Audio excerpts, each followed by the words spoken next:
Hello everyone, welcome to the Commerce Adda platform. This is Saumya है। चलिए आज का सेशन स्टार्ट करते हैं। पार्ट 2 है आपका एमसीक्यू का। तो चलिए without wasting any time let's start the session.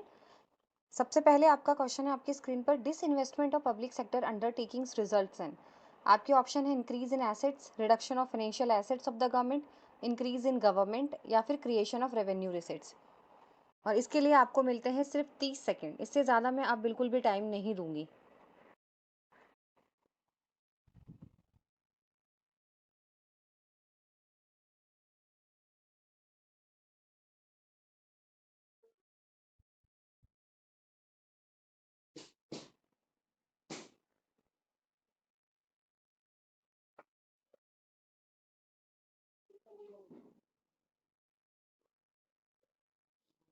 बहुत छोटे छोटे क्वेश्चंस हैं, सिंगल लाइनर क्वेश्चंस हैं, तो टाइम नहीं लेना चाहिए ज़्यादा।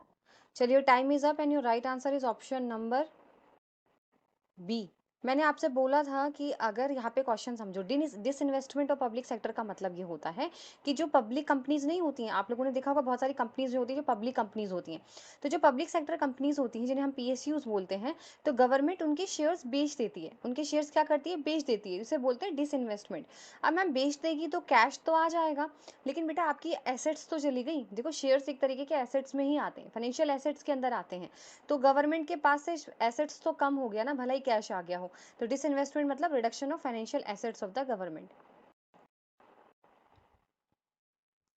चलिए नेक्स्ट क्वेश्चन आपकी स्क्रीन पर है, grants in aid by the central government to state government are classified under revenue expenditure, capital receipts या फिर plan recovery. And your 30 second starts now. अगर कोई भी सेंट्रल गवर्नमेंट अपनी स्टेट गवर्नमेंट को वित्तीय सहाय रहने दो, हिंदी रहने देते हैं, फाइनेंशियल हेल्प देती है या कोई पैसे की हेल्प करती है, तो उसे क्या बोलते हैं? रेवेन्यू एक्सपेंडिचर, कैपिटल रिसिट्स या प्लान रिकवरी। कई बार ऐसा होता है ना, हमारे स्टेट्स को ज़रूरत पड़ जाती है तो सेंट्रल गवर्नमेंट मदद करती है। कोई बाढ़ आ जाए, कोई डिजास्टर हो जाए, तो ऑब्वियसली सी बात है सेंट्रल गवर्नमेंट ही है जो हेल्प करेगी स्टेट गवर्नमेंट को। तो वो किस कैटेगरी के अंदर आता है? इसका राइट आंसर है ऑप्शन नंबर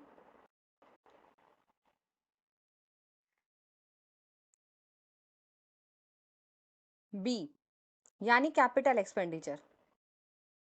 ठीक है। अगर हमारी किसी भी तरीके की सरकार अगर हेल्प करती है सेंट्रल गवर्नमेंट स्टेट गवर्नमेंट को, तो ये हमारा कैपिटल एक्सपेंडिचर है या रेवेन्यू है? देखो मैंने कैपिटल लगाया, आप लोगों ने लगा दिया होगा ना कैपिटल। भाई कैपिटल कैसे हो जाएगा? कैपिटल कैसे होगा? कैपिटल एक्सपेंडिचर तो जब होता है जब आप, एक तो सबसे इंपॉर्टेंट चीज़ है जो बहुत लॉन्ग टर्म चीज़ों के लिए आप जैसे कोई एसेट्स बना रहे हो, उससे कोई प्रॉपर्टी तो नहीं बन रही है आपकी, तो ये रेवेन्यू एक्सपेंडिचर के अंदर आता है। यही आप गड़बड़ करते हो एग्जाम में, कैपिटल में नहीं रेवेन्यू के अंदर आएगा ये। अरे हेल्प ही तो करी है। रेवेन्यू एक्सपेंडिचर में ना किसी भी तरीके की आपकी लाइबिलिटी होती है ना आपका एसेट्स क्रिएट होता है, सेम चीज़ है जो आप रेवेन्यू रिसिट्स में पढ़ते हो। यानी आपका रोजमर्रे का खर्चा। तो सेंट्रल गवर्नमेंट अगर स्टेट गवर्नमेंट की हेल्प कर रही है तो ये रेवेन्यू एक्सपेंडिचर है, कैपिटल एक्सपेंडिचर नहीं है। कैपिटल एक्सपेंडिचर जब वो होता है जब कोई प्रॉपर्टी बने, आपकी सरकार आपकी इंफ्रास्ट्रक्चर्स, रोड, हाईवेज ये सब बनाती है ना, that is called capital structure. तो ये आपका रेवेन्यू एक्सपेंडिचर के अंदर आता है।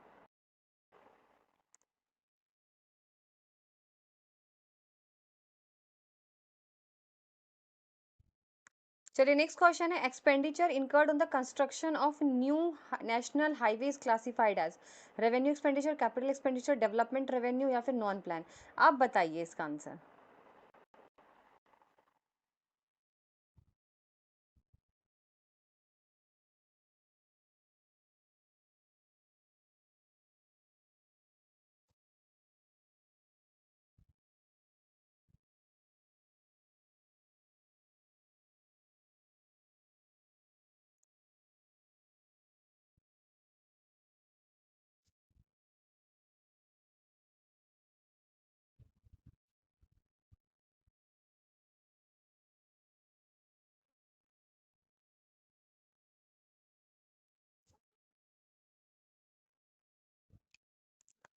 चलिए इसका राइट आंसर क्या होगा बताइए। अभी मैंने आपको बोला कि जब आप कोई नई प्रॉपर्टी बनाते हो ना, नई प्रॉपर्टी बनाने में जो आप खर्चा करते हो वो कैपिटल एक्सपेंडिचर होता है। समझ में आ गया? जैसे हाईवे बनाना, इंफ्रास्ट्रक्चर्स पे जो भी पैसा खर्च करना। और अगर बाकी बात करें ऊपर वाले क्वेश्चन की, तो मैंने अभी आपको बताया था बेटा, ये रेवेन्यू के अंदर आता है, कैपिटल के अंदर नहीं आता ये वाला, क्योंकि ग्रांट्स दे रहे हो, इससे कोई प्रॉपर्टी नहीं बन रही है, आप वित्तीय हेल्प कर रहे हो, that is your revenue expenditure. Confuse मत होना, ठीक है। जो जो खर्चा प्रॉपर्टी बनाए, एसेट्स बनाए, वो कैपिटल एक्सपेंडिचर है। चलिए नेक्स्ट है, interest payment on past borrowings are classified as capital expenditure, revenue expenditure, development capital expenditure या एसेट्स क्रिएटिंग एक्सपेंडिचर।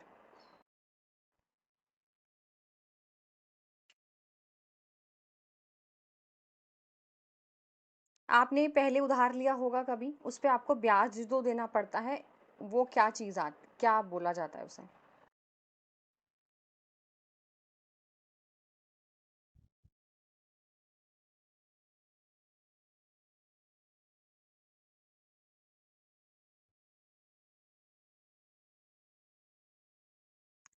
चलिए इसका राइट आंसर है रेवेन्यू एक्सपेंडिचर।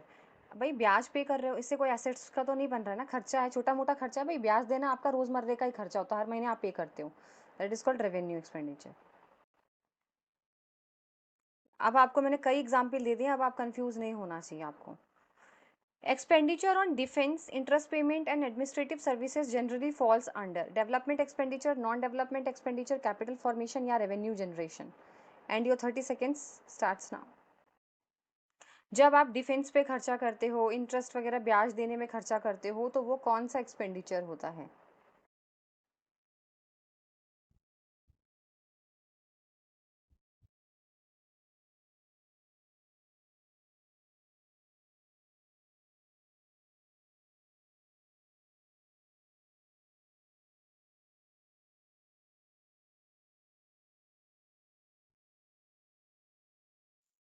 चलिए इसका राइट आंसर हो जाएगा नॉन डेवलपमेंट एक्सपेंडिचर। अब इससे आपको कंफ्यूज नहीं होगा डेवलपमेंट कौन सा होता है, नॉन डेवलपमेंट। अभी तक हम रेवेन्यू कैपिटल पढ़ रहे थे।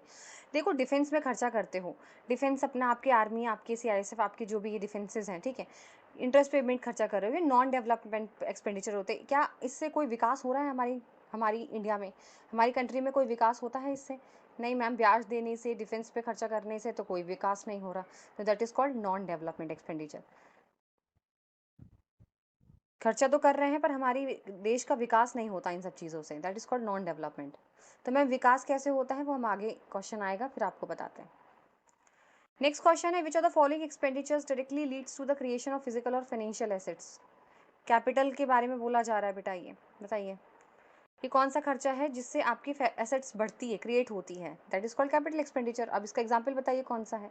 Payment of salary, subsidies given fertilizer, old age pension या purchase of machinery and equipment. Sorry.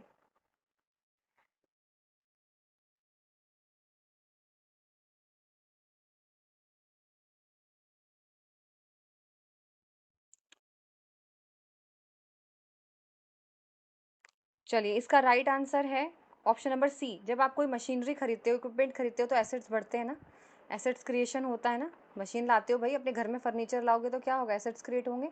तो ये इसका एग्जाम्पल है। आज मुझे अलग से रिकॉर्ड करना पड़ रहा है क्योंकि मैंने आपको बोला था टेक्निकली मेरा लैपटॉप का माइक्रोफोन ख़राब हो चुका है। जब एग्ज़ाम पास में आ रहे हैं तो सारी दिक्कत, अभी फ़ोन ख़राब हुआ, अब लैपटॉप का भी ख़राब हो गया, पता नहीं कब रिपेयर, इसलिए मुझे एक्सटर्नली मुझे रिकॉर्ड करना पड़ रहा है अलग से। इसलिए आज मुझे बहुत प्रॉब्लम हो रही है, मुझे फ़ोन, एक हाथ में फ़ोन पकड़ना पड़ रहा है वॉइस रिकॉर्ड करने के लिए, बाकी मेरे पास कुछ ज़्यादा इक्विपमेंट्स है नहीं। हेडफोन, ये एयरपोर्ट्स, ये सब मेरे पास अभी अवेलेबल नहीं है, मैं यूज़ भी नहीं करती। तो अब ये रिपेयर होगा तब अच्छे से कंफर्टेबल वीडियो बनेगी, बट एग्ज़ाम पास में आ रहा है तो मुझे बनाना पड़ रहा है। चलिए नेक्स्ट क्वेश्चन है आपका, हिस्टोरिकली इन इंडिया, इसलिए अगर आपको आवाज़ मेरी साफ ना समझ आए या आगे पीछे हो तो प्लीज़ थोड़ा सा आप लोग एडजस्ट करना।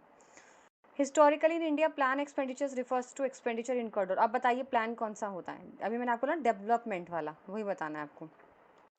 Routine administrative services, defence and police upkeep, projects and scheme, payment of past liabilities. And your time starts now. ये प्लान वही डेवलपमेंट ही एक्सपेंडिचर है ये, ठीक है, प्लान को ही बोलते हैं। या मत प्लान नॉन प्लान समझ जाइए, अनप्लान समझ जाइए। देखो प्लान वो होता है, प्लान एक्सपेंडिचर, जो आप पहले से प्लान करके बनाते हो कि हमें ये काम करना है, ये करना है। नॉन प्लान जो होता है वो हम सोच के नहीं बनाते, वो तो ऑटोमेटिकली जब चीज़ें होती हैं हो जाती हैं।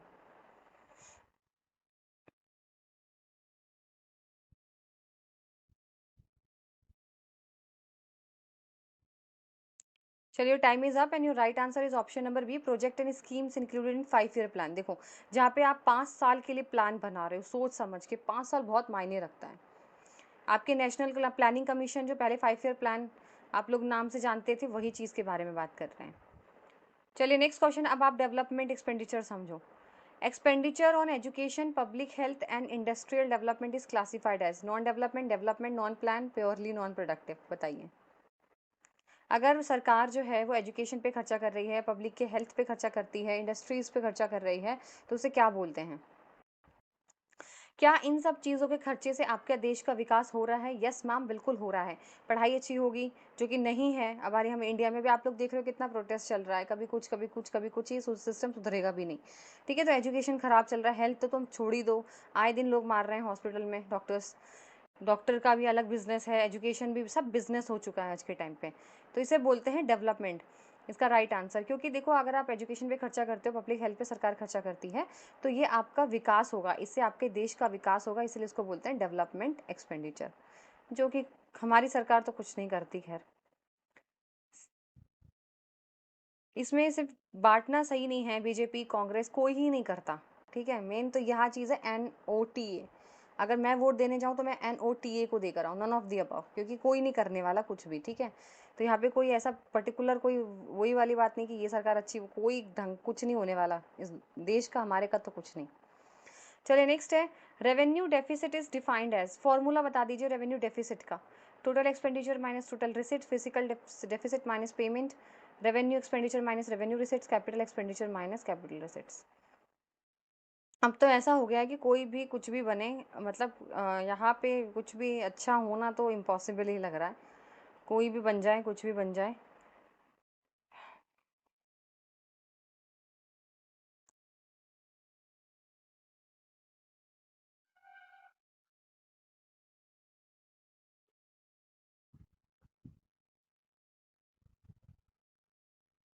देखो, रेवेन्यू डेफिसिट का मतलब होता है जब आपका रेवेन्यू का खर्चा सरकार का ज़्यादा हो जाए, लेकिन उनको मिल कम रहा हो।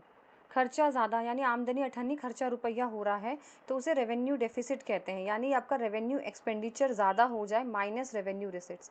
ऑप्शन नंबर बी यहाँ पे आपका करेक्ट है। खर्चा ज़्यादा है सरकार का, रेवेन्यू का इनकम इतनी नहीं हो रही है, तो आपका डेफिसिट होता है। नेक्स्ट क्वेश्चन है, physical deficit major which of the following vital economic parameter? Net interest burden of government, shortfall in tax collection, total boring requirement. क्या मतलब है फिजिकल डेफिसिट? बताइए कौन सा मेजर करता है? फिजिकल डेफिसिट का मतलब पूछा डायरेक्टली।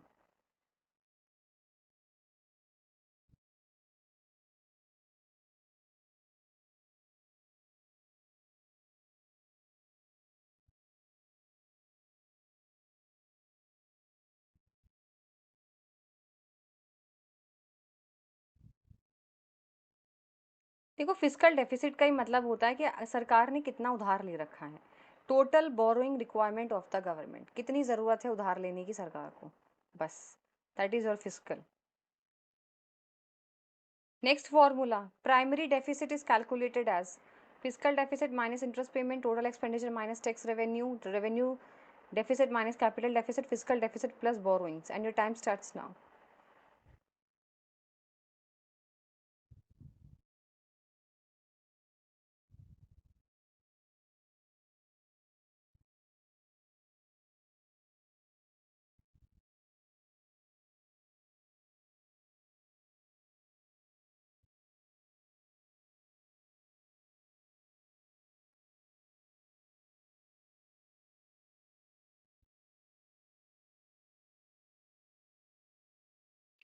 चलिए, टाइम इज अप। देखो, इसका राइट आंसर है option number A, physical deficit minus interest payment.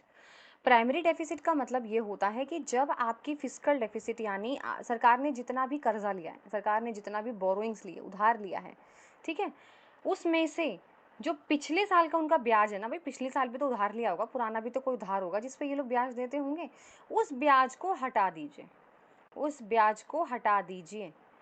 समझ में आया? जितना आज के टाइम पे उधार लिया है और जो पिछला जो ब्याज दे रहे हैं उसको इंक्लूड नहीं करना है, इसीलिए physical deficit minus interest payment. कहीं आप सोच रहे हो कि इस साल का हमने उधार लिया है उससे हम पुराना ब्याज चुका दें, नहीं, ये आप नहीं कर सकते। If primary deficit is zero, it implies that government has no total deficit, revenue receipt equal revenue expenditure, fiscal deficit is equal to interest payment, and borrowings are zero. बताओ. And your time starts now.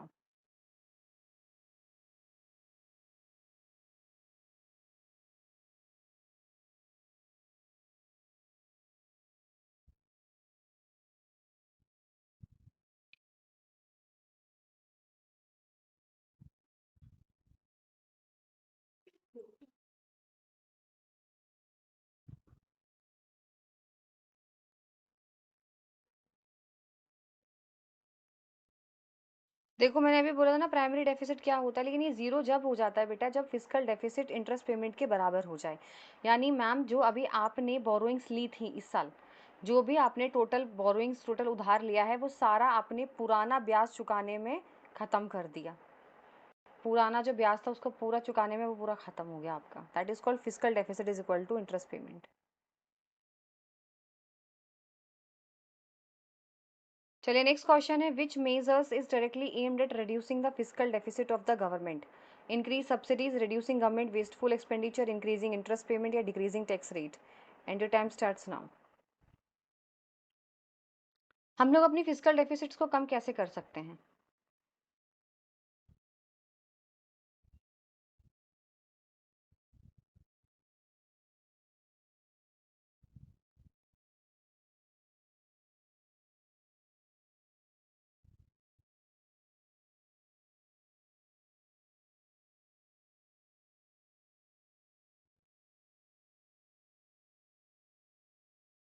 देखिए physical deficit को कम करने का एक ही तरीका है कि government जो है अपने फालतू के खर्चे कम कर दें, बेफालतू की चीज़ें ना बनाएं, reducing the government wasteful expenditure, साथ ही साथ टैक्स बेस बढ़ा दें, यानी लोगों से ज़्यादा ज़्यादा टैक्स कलेक्ट करें ताकि उनके जेब में पैसे कम रहें।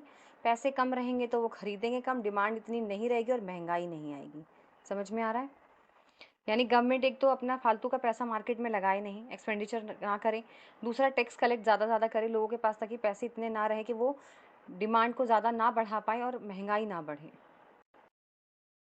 चलिए नेक्स्ट क्वेश्चन है, a high physical deficit can potentially lead to which of the following macro economic issues? And your time starts now.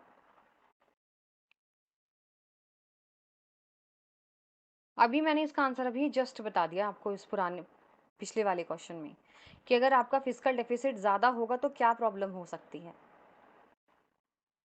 अगर फिजिकल डेफिसिट को कम करने का बताया है तो ज़्यादा होने से क्या होगा, अभी मैंने आपको बोला है।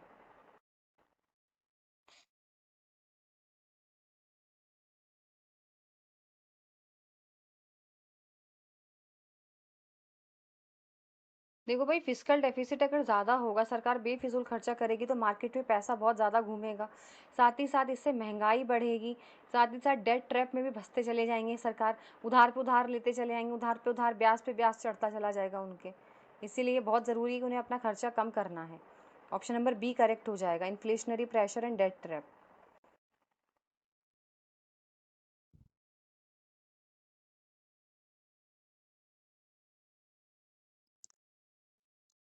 चलिए नेक्स्ट क्वेश्चन है आपका, physical policy refers to the policy of the government related to.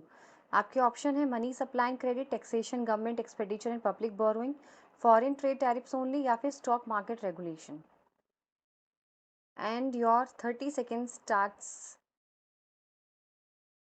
Now.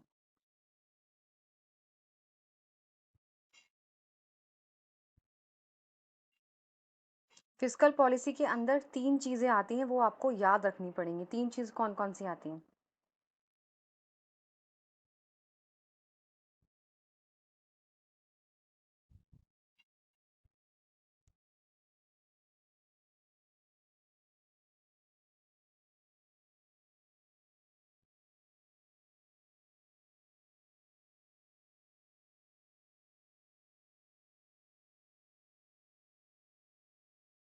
चलिए इसका राइट आंसर है taxation, government expenditure and public borrowing. Physical policy का मतलब कितना तो टैक्स लेना है आप लोगों से, गवर्नमेंट कितना आप लोगों के ऊपर खर्चा करेगी और कितना उसको उधार चाहिए आप लोगों के लिए खर्चा करने के लिए। तो ये तीनों चीज़ें फिजिकल पॉलिसी के अंदर आती हैं। नेक्स्ट क्वेश्चन है, during an inflationary period an appropriate physical policy measure would be. Increase public expenditure, decrease taxes, keep taxes constant, decrease public expenditure and increase taxes, या फिर इंक्रीज मनी सप्लाई। ये तो मैं कई बार बोल चुकी हूँ कि क्या करना चाहिए, एक सही फिजिकल पॉलिसी के हिसाब से कैसे चलना चाहिए। हाई होता है तो क्या करना चाहिए उसे कम करने के लिए।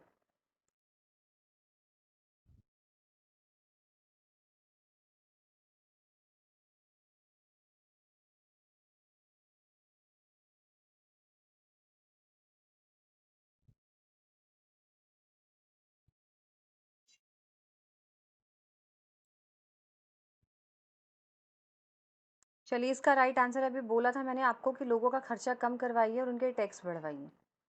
जितना टैक्स देंगे तो मार्केट में कम खर्चा करेंगे वो लोग, पैसा उनके पास होंगे ही नहीं इतना खर्च करने के लिए। नेक्स्ट क्वेश्चन है, the FRBM Act 2003 in India was enacted primarily to promote monetary expansion, fiscal discipline and management of fiscal deficit, foreign direct investment या digital banking option।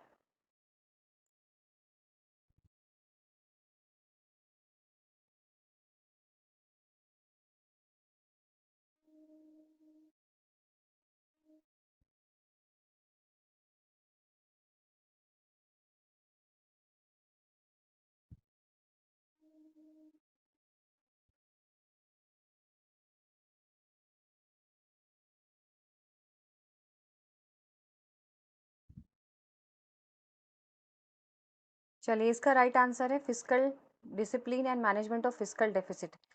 Physical policy आपकी सही रहे उसके लिए एक्ट बनाया गया था।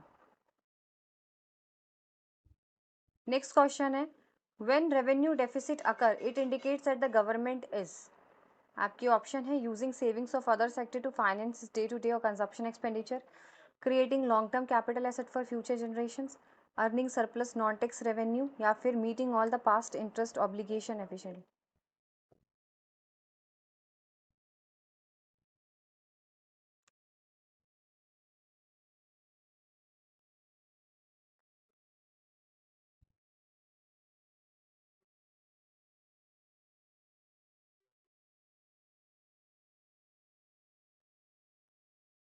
देखिए, अगर मेरा लैपटॉप ठीक हो जाता है, क्योंकि इसमें 2000 2500 का खर्चा बता रहे हैं रिपेयर करने के लिए और कह रहे 3 से 4 दिन का टाइम लगेगा, तो तो अच्छी बात है। नहीं तो मैं एमसीक्यूज आप लोगों को ज़रूर देने वाली हूँ, तो मैं बिना फेस के फिर आप लोगों को दूंगी, लेकिन एमसीक्यू आप लोगों के पास पहुँच जाएंगे, ठीक है।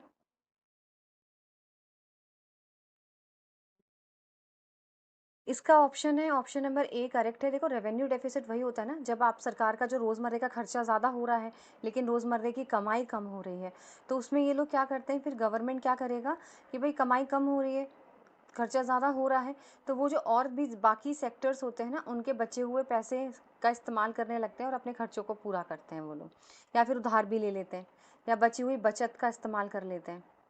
जो उनके पास सेविंग्स है और भी सेक्टर्स के पास, उनका पैसा इस्तेमाल करके वो खर्चा निपटाते हैं डे बूटी का। चलिए, नेक्स्ट क्वेश्चन है, which of the following is termed as money multiplier. बताइए, मनी मल्टीप्लायर को का नाम आपको बताना है। M0 to M1, M3 to 0, M04 to 4, 10 to 4।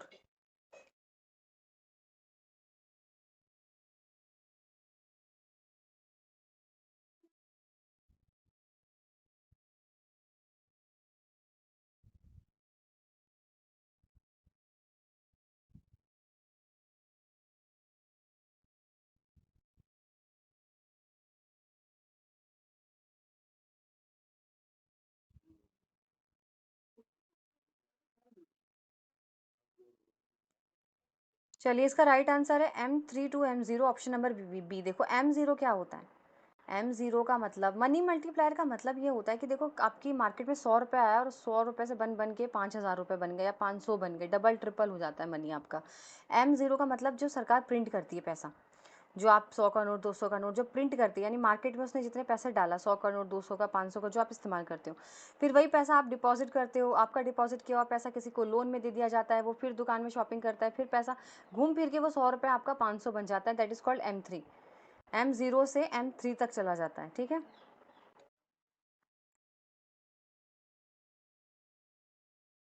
चलिए, नेक्स्ट क्वेश्चन है, which of the following is the most volatile flow of foreign exchange. FDI external investment, FII external commercial borrowings. And your 30 second starts now.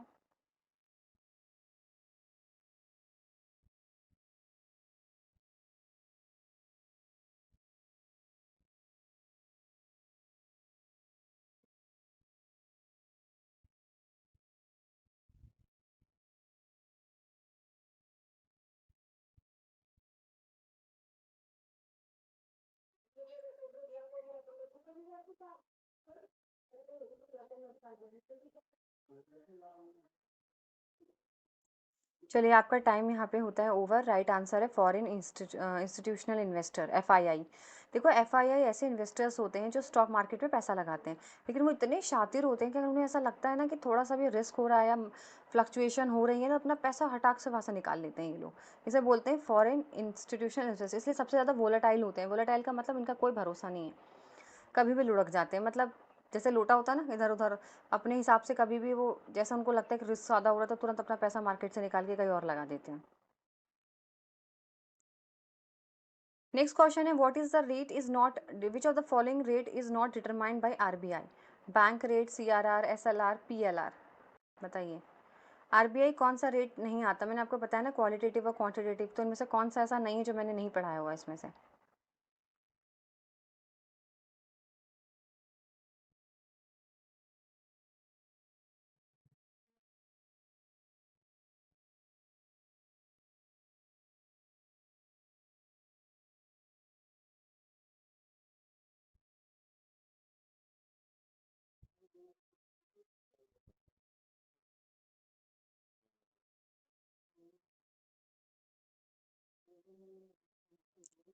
चलिए, इसका right answer है आपका PLR, prime lending rate. ये थोड़ी ना होता है आरबीआई में। सीआरआर है, बैंक रेट है, एसएलआर है, मॉनेटरी पॉलिसी, पर पीएलआर नहीं होता। तो पीएलआर होता है प्राइम लेंडिंग रेट, यानी ये जो कमर्शियल बैंक्स जो है ना, अपने अच्छे अच्छे कस्टमर्स को जिस रेट पे वो लोग लोन देते हैं, वो पीएलआर होता है अपने प्राइम कस्टमर्स को।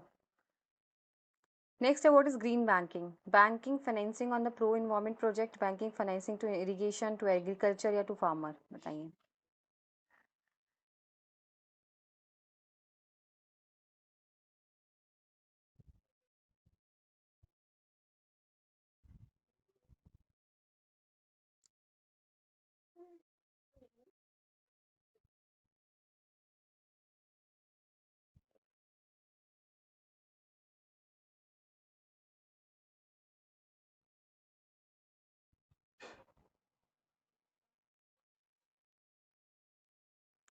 चलिए, इसका राइट आंसर है ऑप्शन नंबर ए। भाई देखो, ग्रीन बैंकिंग का मतलब ये होता है कि बैंक आपको पैसा देगी, लेकिन सिर्फ उन्हीं प्रोजेक्ट को देगी जो इन्वायरमेंटल प्रोजेक्ट्स होते हैं।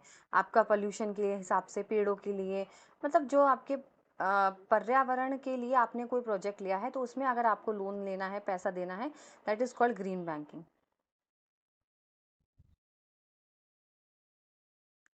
चलिए, नेक्स्ट है, RuPay is new currency of RBI, new name of credit card of bank, card payment network, या credit card to the farmers.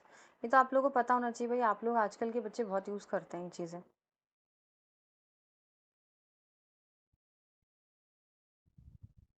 हमारे तो अकाउंट में ही पैसे नहीं है, तो हम कहाँ से रुपए और यूपीआई और पेमेंट करेंगे? आप लोगों के पास तो पैसे हैं भैया, आप लोग पेमेंट करते होंगे रुपए से, यूपीआई, ये सब चीज़ें।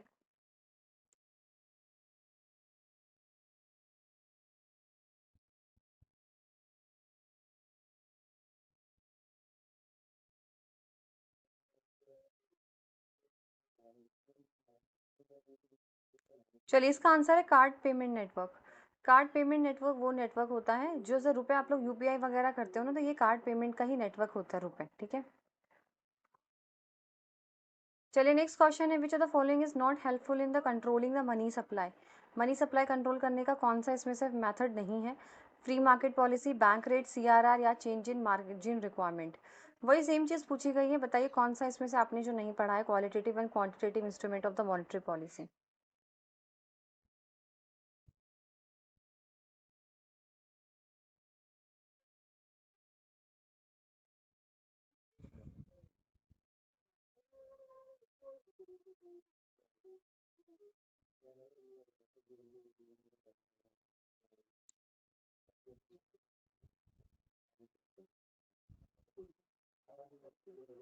चलिए, इसका राइट आंसर है free market policy. Free market policy जो है वो आपकी हमने नहीं पढ़ी है भाई, मॉनेटरी पॉलिसी के अंदर ये ऐसा नहीं है कुछ भी। चलिए, नेक्स्ट क्वेश्चन है, dash refers to a certain percentage of total deposit that a commercial bank are required to maintain in the form of reserve with the central bank? SLR, CRR, monetary ratio, या फिर none of the above. मैंने आपको बताई थी ये दोनों चीज़ें, difference बहुत अच्छे से बता रखा है मैंने इन दोनों का।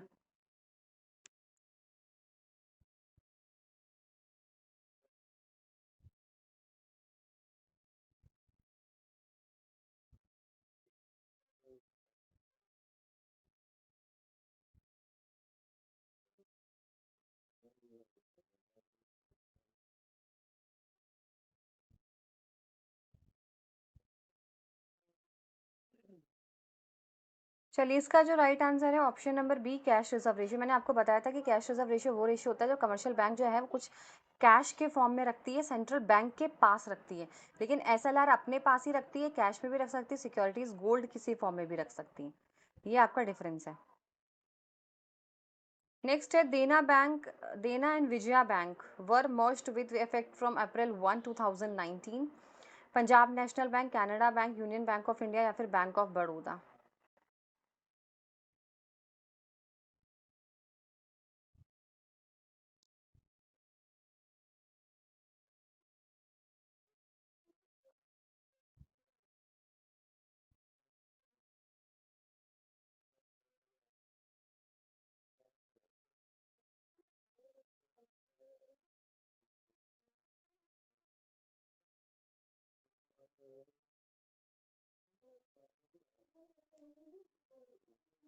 देखो भाई, आपका जो देना बैंक है विजया बैंक है वो मर्ज्ड हुआ है बैंक ऑफ बड़ौदा के साथ, ठीक है, 1 अप्रैल 2019।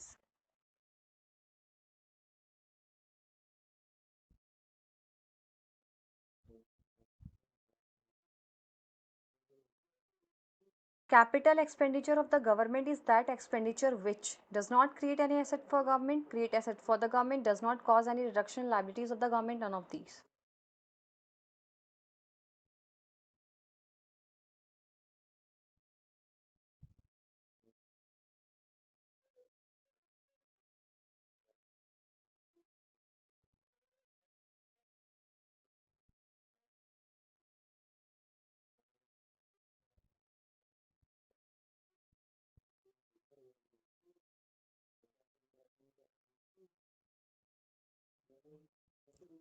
मैंने आपको बोला था कि कैपिटल एक्सपेंडिचर के दो ही एक फीचर्स होते हैं इसके। पहला होता है, एक तो ये एसेट्स क्रिएट करता है, दूसरा या तो लाइबिलिटी क्रिएट करता है। तो यहाँ पर सी ऑप्शन सही रहेगा क्योंकि एसेट्स दिखा हुआ है कि create assets for the government.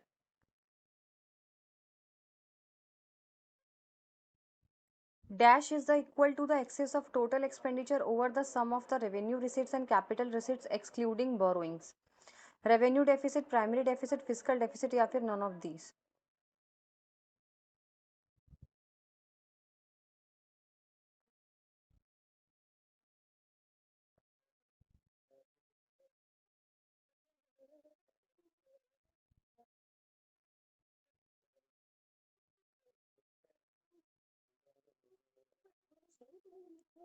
चलिए, तो इसका आपको वही तो बहुत इजी था। देखो, अभी मैंने आप लोगों को बताया कि रेवेन्यू रिसिट्स और कैपिटल रिसिट्स है, उसमें से बोरोइंग को माइनस कर दो तो आपका फिजिकल डेफिसिट निकल आता है। इसका राइट आंसर जो है वो आपका फिजिकल एसेट्स है।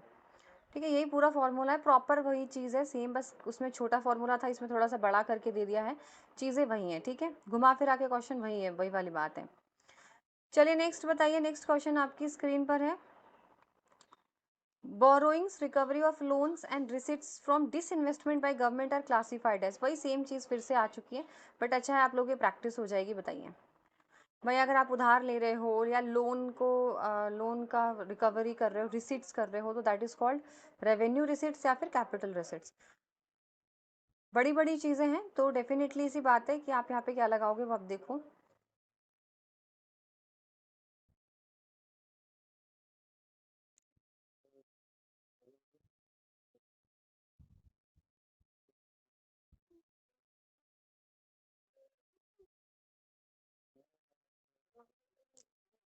चलिए, इसका right answer option number B, capital receipt है भाई। उधार लेना, लोन लेना, रिकवरी ऑफ लोन, रिसिट्स आपको मिल रहा है तो वो आपका कैपिटल रिसिट्स के अंदर आता है। Disinvestment by the government, क्योंकि डिस इन्वेस्ट कर दिया है ना। Dash is a rate interest that a bank offer to its depositors. Lending rate, borrowing rate, बताइए।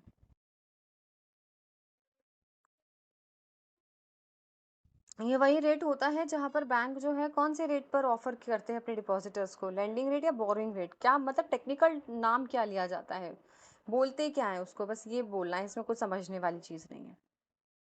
बैंक की भाषा पूछी गई है आपसे कि बैंक की भाषा में क्या बोलते हैं। जैसे हम लोग बोलते हैं ना कि पैसा जमा करने जा रहे तो इनके भाषा में बोलते हैं पब्लिक डिपॉजिट। वो वर्ड है खाली और कुछ भी नहीं है। इसको बोलते हैं बोरोइंग रेट, ठीक है।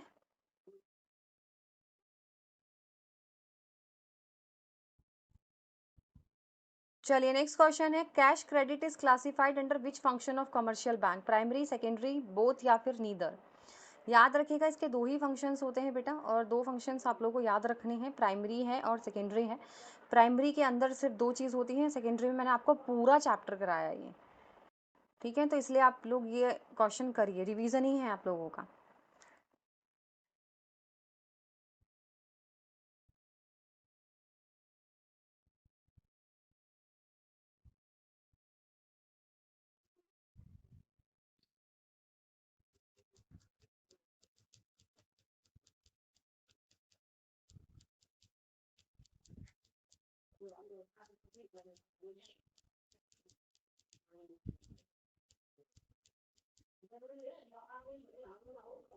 चलिए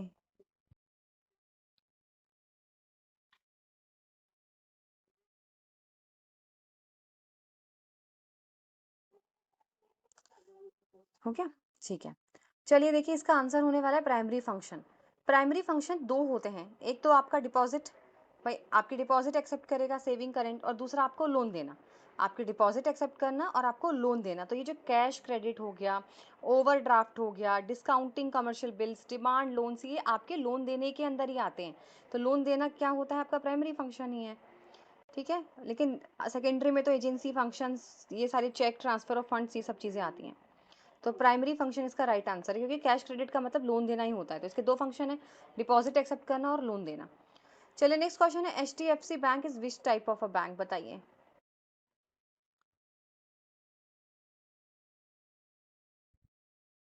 HDFC बैंक वैसे तो आपको पता है कि ये प्राइवेट सेक्टर बैंक है, लेकिन इसमें दोनों चीज़ें लिखी हुई हैं तो आपको समझना पड़ेगा।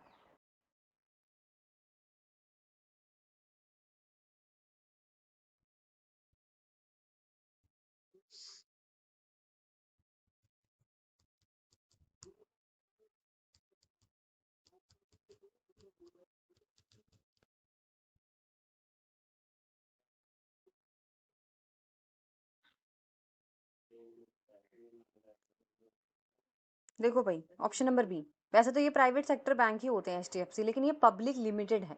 पब्लिक लिमिटेड कंपनी इसलिए है क्योंकि ये कंपनी एक्ट के तहत रजिस्टर्ड है। ठीक है, और इसकी जो ओनरशिप है वो पब्लिक के पास है, आम जनता के पास है, इसीलिए इसको public limited private sector bank बोला गया है।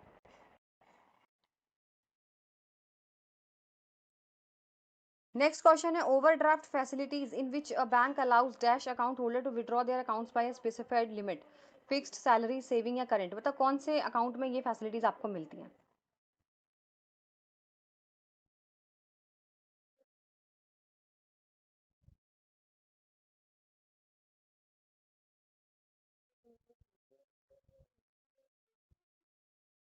ओवरड्राफ्ट का मतलब समझ में आता है ना, कि कुछ कुछ जो आपके रेप्यूटेड कस्टमर्स होते हैं उनको थोड़ा सा आप छूट दे देती है बैंक की, चलो आपके अकाउंट में भला 1 लाख हो, आप 50,000 फालतू निकाल सकते हो, अपने अकाउंट की लिमिट से ज़्यादा आप विड्रॉ कर सकते हो। दैट इज कॉल्ड ओवरड्राफ्ट, और वो होता है करंट अकाउंट में, करंट अकाउंट होल्डर वालों को ही ये फैसिलिटीज मिलती है, सेविंग, सैलरी, ये सब वालों को नहीं मिलती। ठीक है, ये तो इसके आंसर्स थे सारे। आगे और भी मैंने आप लोगों के लिए थोड़े से ऐड किए हुए हैं, भाई मैं चाहती हूँ कुछ कोई क्वेश्चन ना छूटे, ताकि एग्जाम में हम भी देखें कहाँ से आता है बन के। अब कोई आइडिया नहीं लगा सकते ना, क्योंकि अब सिलेबस ही चेंज हो गया है, तो PYQ का तो कोई मतलब ही नहीं है देख के लगाने का। चलिए नेक्स्ट क्वेश्चन है, which of the following is not the primary function of commercial bank, अभी बताया था, बताओ। अभी ये क्वेश्चन मैंने आपको बताया था कि कौन सा इसमें से प्राइमरी फंक्शन नहीं है, तो नन ऑफ दी अबव है, क्योंकि बेटा दोनों ही है, एक्सेप्टिंग डिपॉजिट और एडवांसिंग लोन, ये इसका प्राइमरी फंक्शन है। नेक्स्ट क्वेश्चन है, the difference between two interest rate is called spread, margin, profit या नन ऑफ दी अबव, ये बताओ। दो इंटरेस्ट रेट के बीच का डिफरेंस क्या बोला जाता है।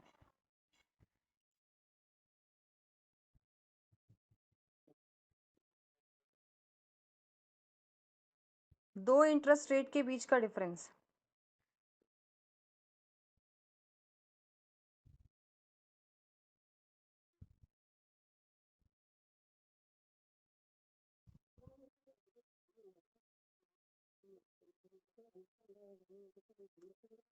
चलिए, इसका जो राइट आंसर है वो है आपका स्प्रेड।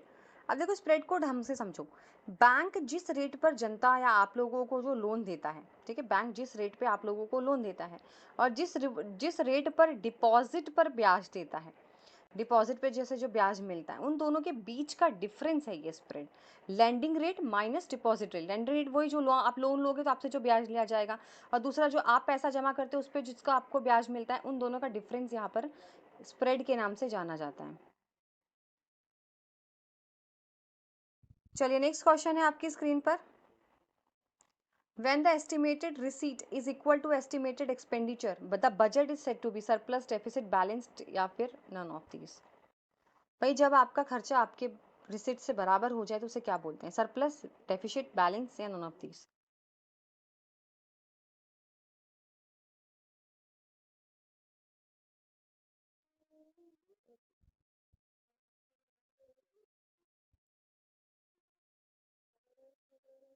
अब मुझे ये है कि जल्दी जब तक रिपेयर ना होने जाए तब तक मैं कोशिश कर रही हूँ कि जल्दी से जल्दी मैं आप लोगों को एक हाथ में फ़ोन पकड़ के रिकॉर्ड करके, आप लीड का मैं प्रॉपर अरेंजमेंट करके आप लोगों के लिए जल्दी जल्दी क्लास दे दूँ, जिससे पहले रिपेयर होने को चला गया तो फिर पता नहीं कब लैपटॉप वापस आएगा।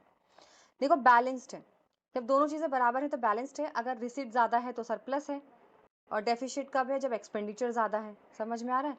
ज़्यादा हो जाए तो सरप्लस, कम हो जाए तो डेफिसिट, दोनों बराबर हैं तो balance. Revenue expenditure is dash where capital expenditure is dash in nature, non recurring, recurring, recurring, non recurring, both and none. बताइए।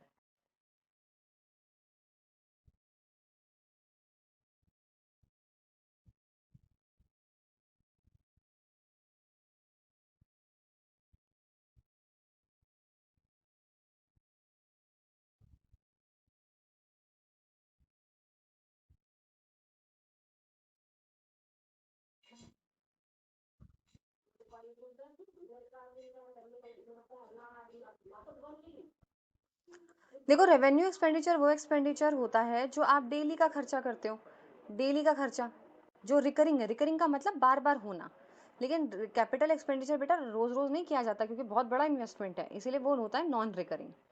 रिकरिंग जो बार बार हो, नॉन रिकरिंग जो कभी कभी हो। चलो भाई, this is your last question.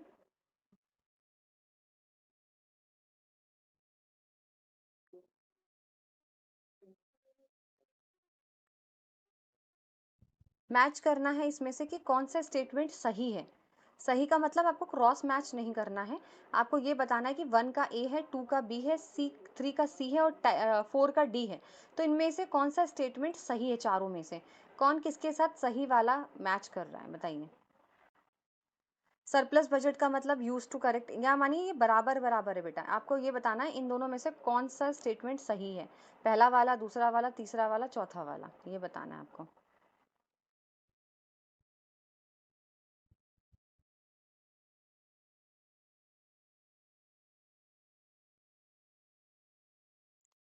देखो type of deficit budget used by under developed country, ये कौन सा होता है? टाइप्स के अंदर तो रेवेन्यू और फिस्कल आता है मैम, फोर्थ का तो सी होना चाहिए, पर ये तो फोर्थ का डी दिया हुआ है तो ये तो गलत हो गया।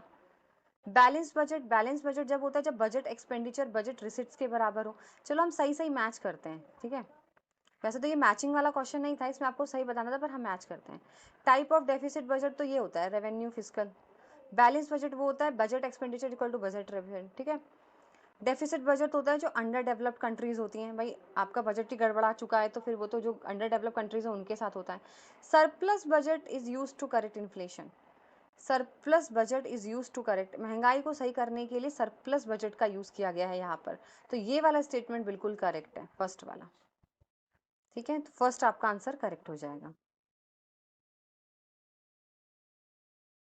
चलिए, तो ये आपका लास्ट क्वेश्चन था। आई होप आप लोगों का ये सेशन अच्छा रहे, एग्जाम में क्वेश्चन यहीं से आए, आप लोग अपना एग्जाम बेस्ट तरीके से दीजिएगा। बाकी मिलते हैं आपसे नेक्स्ट यूनिट में, till then good bye, take care.